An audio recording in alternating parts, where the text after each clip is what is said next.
This past weekend, I participated in the Creative Jam, so I had 3 hours to design something from scratch. They gave us the prompt there, and it was the first time I've ever worked with another graphic designer, so it was like such an interesting experience, but we came up with such a cool idea.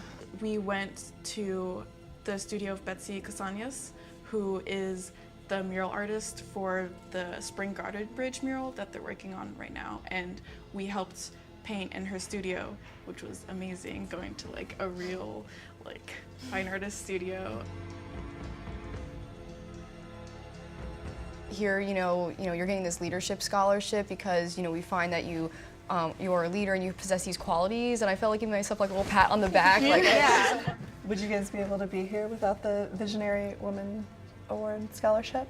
Yeah, my mom is a single mother, and she didn't go to college, so I'm the first in our little family to go to college. Yeah. And now she's actually trying to go back to school because I went to school. So I think it's really empowering to know that I could do that for her, but I couldn't have done it without the help of this scholarship. Yeah. These days, scholarships mean everything to our students. 95% of the people who go to Moore receive a scholarship. And often that means the difference between their ability to go to college or not. We see these young women as coming to us with talent, and we are also going to help them become scholars and intellectuals. That's the combination that makes sense for a visionary woman. To be a leader is to serve. You have to listen to what your people need and then you give it to them. As artists, we're giving a service to the world, and that's our entire existence. So I think being an artist automatically makes you a little bit of a leader.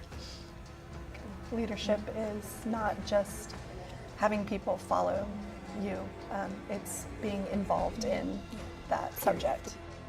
I also think it's really important to be a leader for yourself, and be able to take charge of what you want your art to be, and the message or the influence you're putting on people.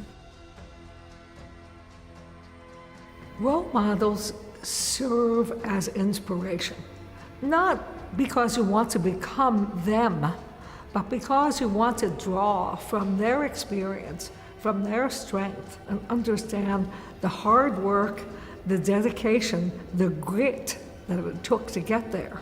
That's what the Visionary Women awardees offer our students. Andrea Baldeck is one of the most talented photographers I've ever met.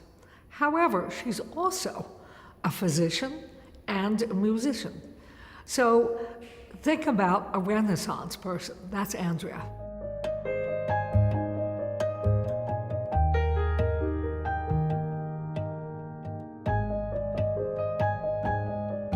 I shoot in black and white because I love the fact that when you subtract color, you have to engage your viewer with everything else. It abstracts reality so that you're not fooled that it's the real thing, but you're curious enough to wonder, okay, just what is this and why was the image made? And hopefully that starts a dialogue.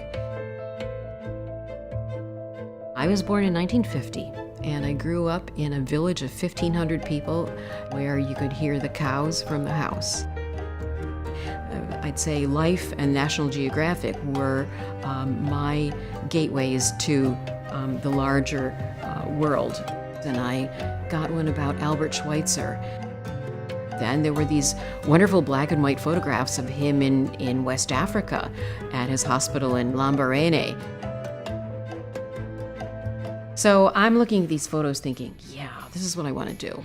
I want to be a doctor, I want to travel into the jungles, and I want to take my camera along with me, and, what could be better than that? Between, age 9 or 10 and actually getting in medical school, there was this long stretch in the middle where people are saying, honey, you're a girl. I mean, how are you going to have time to do all this? It takes years to be a doctor. Aren't you going to get married and have children? And I'm thinking, oh, what are they trying to tell me? Like, this is not for girls? There were two wonderful women professors at Penn who basically told me to give it a go because I would regret not doing that.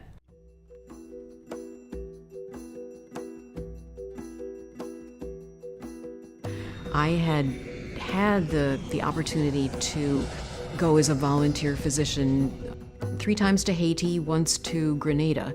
And those are the most rewarding experiences of my medical career, where you find yourself in a situation where there are far fewer resources and you are working by the seat of your pants. If you don't step in and do something, there are real consequences.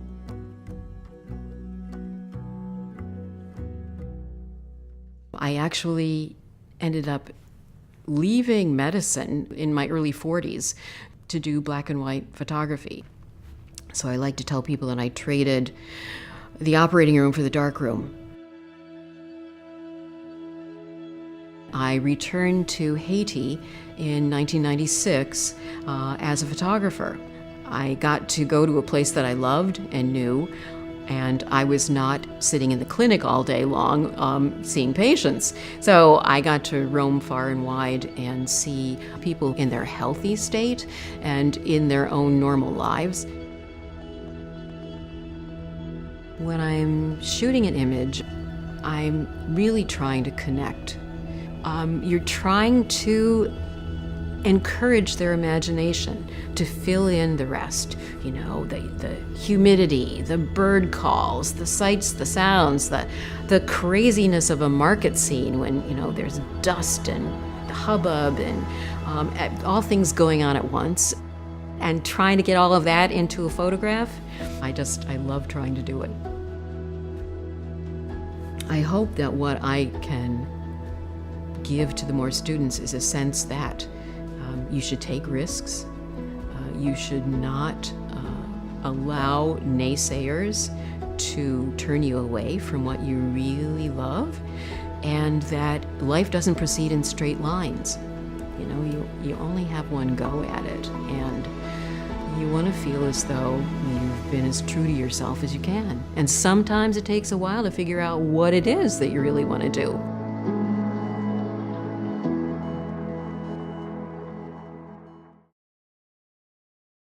Ursula. Oh my goodness, Ursula. So when you look at her work, you see power, you see statement, you see a remarkable vision. But when you meet her, you understand the connection between her experience and her work. So it may be monumental in scale, but it is very intimate. And that, I think, is what Ursula offers to the art world. I've always, since I can remember,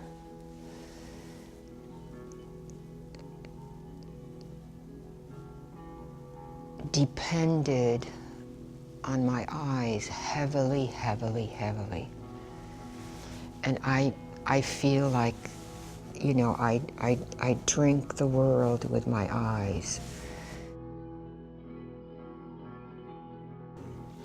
I was born before World War II ended, 1942, and I was born in a small town called Dainzen in Germany. Parents were both Polish peasant farmers.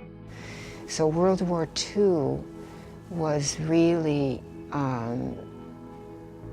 the most unspeakably horrible thing in my life. And it's almost like, putting flames to everything that we knew, everything we understood.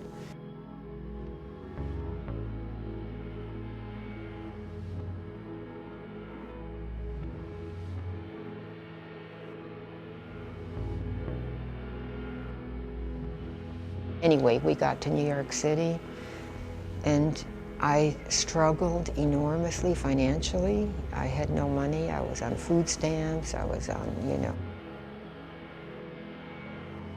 And then I taught at 5 different universities at the same time. And universities pay part-time people very little money, but I was able to survive.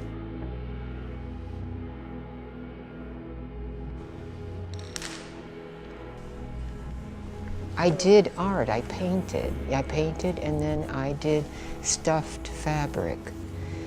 But you don't foresee what's going to come with your work. You never foresee it. It evolves, and it evolves while I'm making it.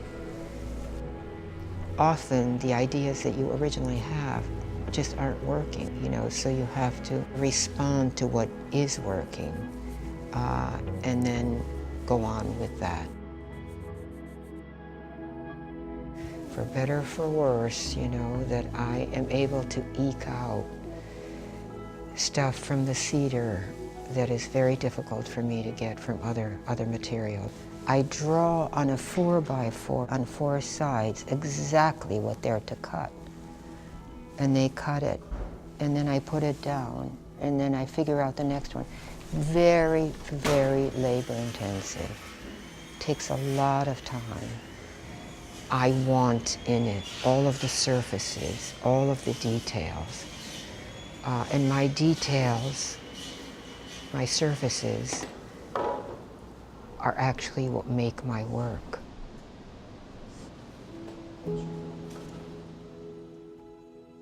But that's what life is. Life is full of resistance too, and you just figure it out. And it's the thing that makes you learn a lot. Or the resistance might be in the fact that this material is just too hard to do what you want to do with it.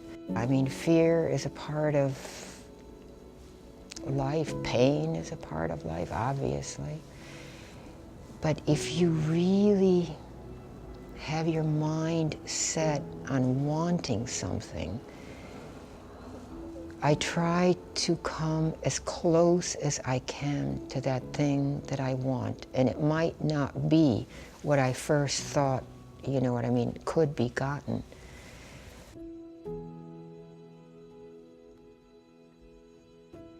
Resistance, you know, is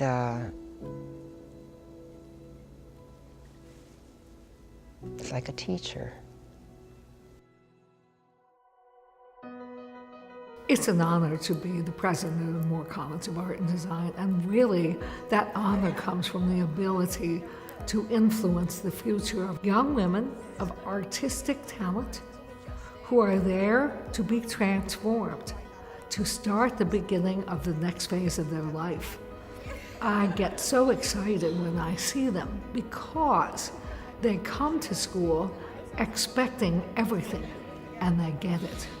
They change from being a student to being an artist or a designer.